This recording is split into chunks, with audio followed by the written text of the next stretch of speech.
Hey,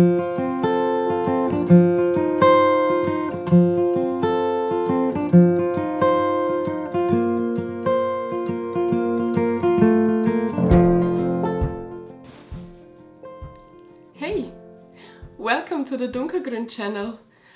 My name is Anna and this is me trying to talk to the camera about my knitting and my other creative endeavors after I have not done it for 3 years. So in this video I'd like to first maybe introduce myself for those of you who are new here and who have not watched my channel 3 or 4 years ago, and then maybe I'll talk a little bit about why I have been gone, because I know some of you are probably curious. And then I'd like to give you a bit of an update, show you some of my knitting and my finished knitting, and also a few of my other creative projects like painting and drawing and polymer clay. So a little bit about myself for new viewers. As I already said, my name is Anna. I live in Zurich together with my dear boyfriend and our cat, and I'm originally from Austria. I grew up in Austria but have been living in Switzerland already for quite some years now.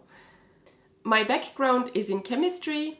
I did a PhD in chemistry working on the synthesis and study of synthetic dyes that can be applied in solar cells. And after my PhD, I became a scientific librarian and information specialist for chemistry and some other natural sciences at the university library. And this is what I have been doing for more than 4 years now, actually. In my podcast that I used to have here on YouTube, I used to share my creative endeavors, my knitting, my spinning, my dyeing with natural dyes, all kinds of things around these topics. And I also shared some scientific insights, like the chemistry of dyeing, the chemistry of fibers, and I used to answer lots of questions around these topics. I am also on Instagram and on Ravelry, even though I haven't been active so much in the last years, but if you're interested, you can check that out. What else is there to talk about? I don't know.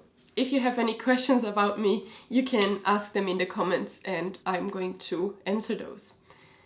So, what happened? Why have I stopped making videos 3 years ago so suddenly? And for quite some time I have also, I think, been away from Instagram and other social media.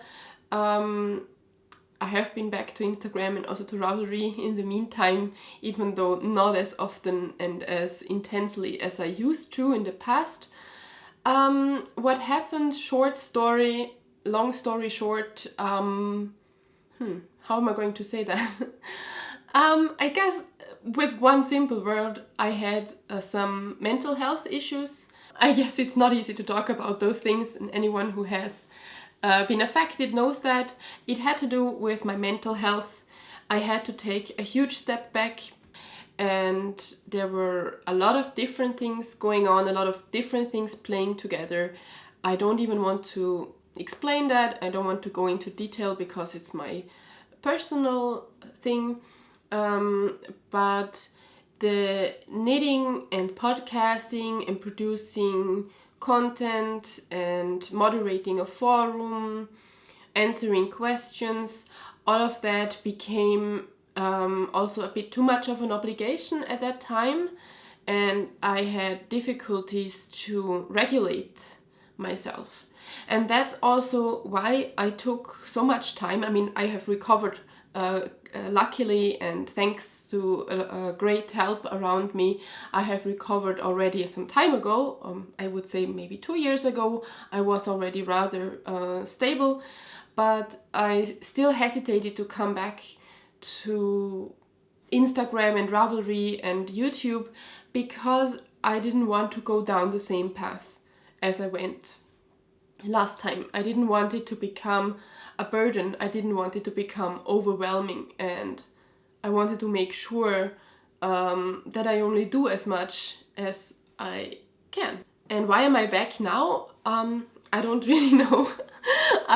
Yesterday I was knitting and I realized that I miss sharing the things I'm doing. I miss this interaction with you guys, and I miss also making the videos. It's quite a lot of fun to put together, and it's also nice creative output.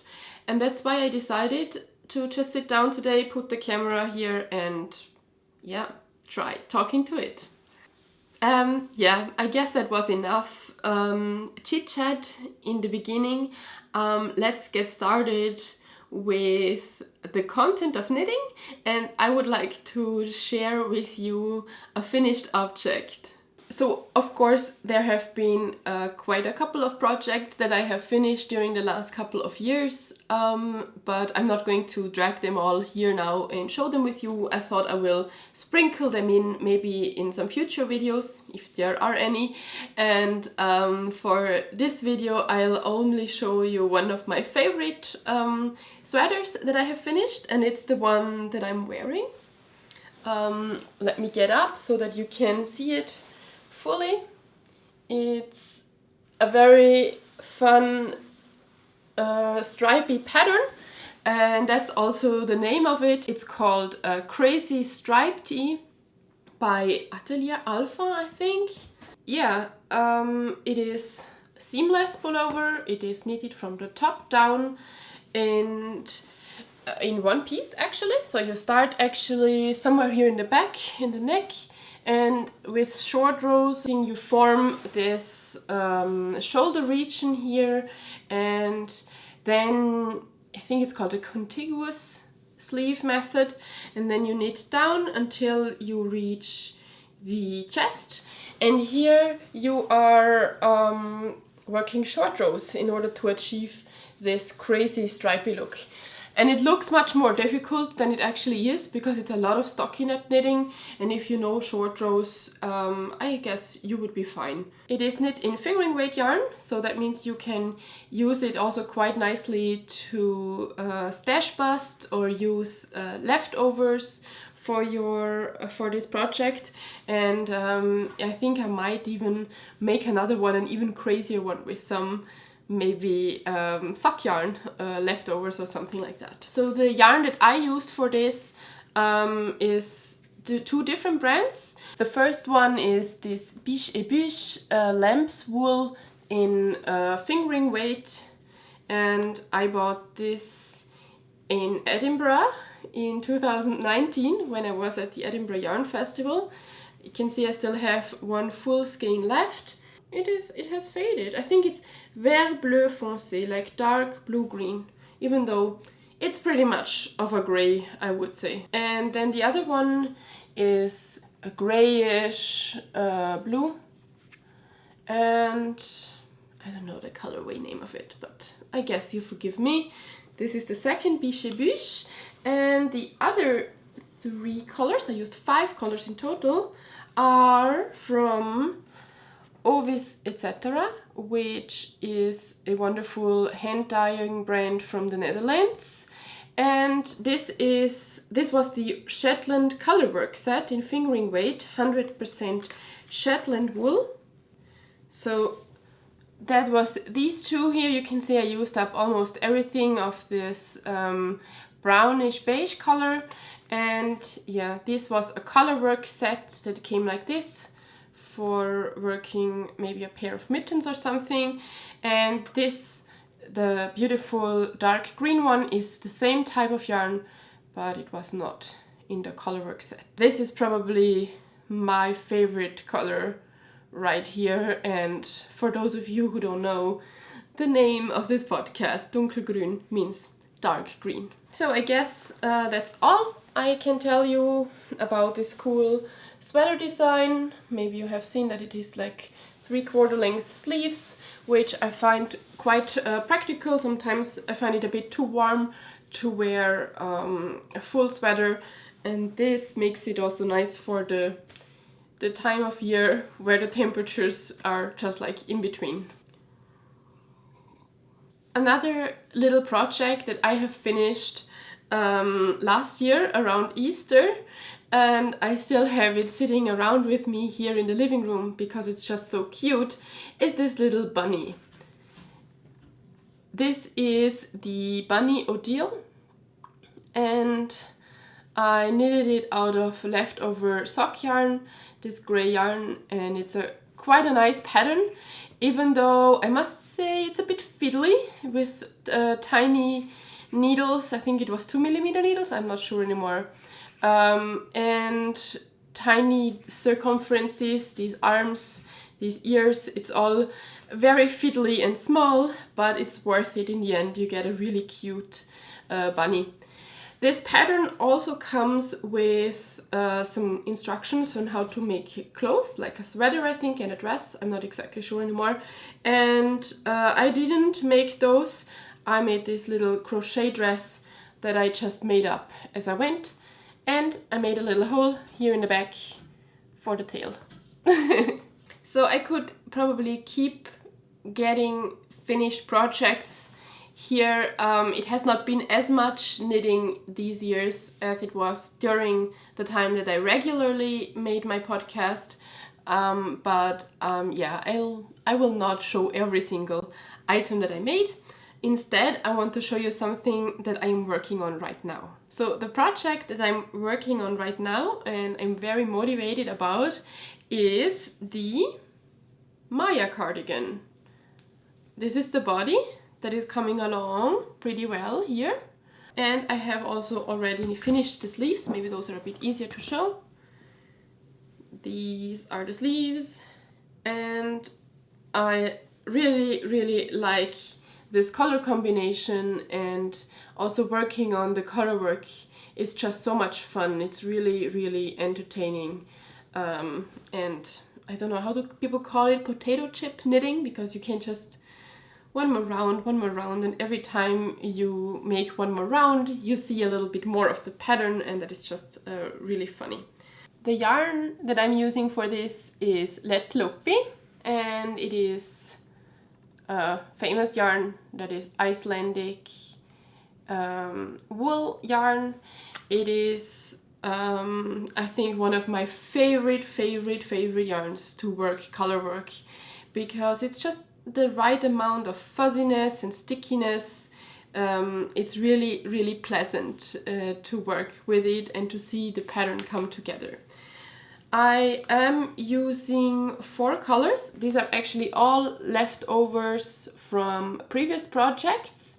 This one here was from a sweater that I made for my boyfriend, a very large Letlopi not cardigan, it was a pullover yoke sweater that I think I showed in my very last video that I uploaded. And this one is from a sweater that I made for myself. That was the Arboreal sweater, which I made for my first ever Edinburgh Yarn Festival. And I really like this rusty color. It's also one of my favorite colors of Letlopi. And these two are just some contrasting colors that I had around. For those of you who are interested, I'm going to put that on my Ravelry project page. You're going to be able to see the color numbers if you want to maybe buy the same ones. So yeah, as I said, the sleeves of the cardigan are done, and this is how far along I am with the body. As you can see, the body is worked in the round, and here in the front is a stick, which means we're going to cut it open and make it into a cardigan. I'm not exactly sure yet if I'm going to put buttons or maybe a zipper. And now we get a visit from my cutie little cat. Maybe she's just going to lie down somewhere there. Anyway, what I was not sure about is the length of this body, because according to the pattern we are now already at the length where this should be joined with the sleeves. And I mean, I guess it's a cropped cardigan, but I have never made a cropped cardigan. I am a millennial. I come from times when we used to wear the pants below our hips, much lower than anyone wants. But yeah, so usually I'm used to making clothes that are going down to like, yeah, where my bum starts. And this, I guess, is supposed to only sit on my waistline. I am not sure. The woman on the picture, if I can show you the picture here, it does not look that short. It does not look like it sits on her waistline. Anyway, I think it is, to join now, I think it is pretty short and I might have to make a bit more. What do you think? If I get up, is this cute? If this is so short? I don't know. Let me know what you think. And if you have made the Maya cardigan, because I think it is a pretty popular pattern, let me know what you did. If you went with the length suggested in the pattern, or maybe you made it longer. That would be curious to know that. All right. I guess that was all the knitting for this episode. Yeah, what else? So I tried to not go so crazy with knitting during the last couple of years, and more often took a break from it and did something else. I dove down a pretty deep rabbit hole of making miniatures and working with polymer clay. And I'd like to show some of those creations with you. So the very first thing that I have ever made out of polymer clay is this little kitty cat here. That is actually my cat. This was the very first thing that I made just to try out the shape and the shaping and the working with the clay. And then I did a couple of practice pieces, mainly like some cacti, like this one here, where yeah, I made a pot and then some different types of blobs in it. I think these are also great practice pieces to work on. I also made a couple of charms, like this cute little dinosaur here, this muffin that doesn't want to show its face. It has a face. Here it is. Cute little muffin charm with sprinkles and chocolate sauce. And I wanted to try also a little bit of realistic charm making. Here is a piece of apple pie, as you can see, with the crust and a little bit of cream. Very cute. And yeah, then I started to make a bit more figure stuff, and I made this little box here, which is a box for hand cream, and I'm keeping some notions in it, like stitch markers. And this one, let me show it up close, is a little no face from the Chihiro movie, and it is knitting. And if you can see that close up, you can see that it's actually holding the yarn and properly knitting. And yeah, it has a ball of extra yarn on the floor. It is running out of yarn here, you see. It doesn't notice. Soon it's going to have to join a new ball. Yeah, and it sits on a wooden floor. And if you're wondering how am I able to make such tiny things, because my fingers are much bigger, the answer is tiny tools like this one here. These are tools to, I think, for nail artists they are sold. They're like called a ball tool, I think, ball tool, a needle tool. There is also some silicone ones, like this one here that is sold in the art supply. They have a tiny tip and you can then work on the clay with these tiny tools. The bigger clay project that I want to show you is this little fairy house, which I have already published on Instagram also. And it is just quite cute. It has this little entrance here, and here you can see some mushrooms and a little hamster sitting here with a basket of blueberries. Then there is a lizard on the wall, and here is a little fountain, and inside this fountain there's actually a goldfish, but I don't think you can see that on camera. Maybe. a bucket, yeah, this little lantern, and then here on the top you can see there's a tree, and on the balcony there's a little rabbit, and yeah, that's the roof here. We have a little bird nest here and a pigeon sitting here as well. And the joke about this thing is that you can remove that roof, and this is actually a glass jar which I used and covered with the polymer clay and then made the stuff around, and you can put a little candle inside. Well, it's not recommended to take a real fire candle, but you can take some electric candles. I guess the fiery candle would get too hot and would melt the polymer clay or start burning or something. But like this, it is quite cute, isn't it? Maybe I turn it around. Yeah, I really like it, and I think I should do more polymer clay. Right now that I'm touching these projects, I feel like doing more polymer clay. Another thing that I started doing in these years is painting with aquarelle.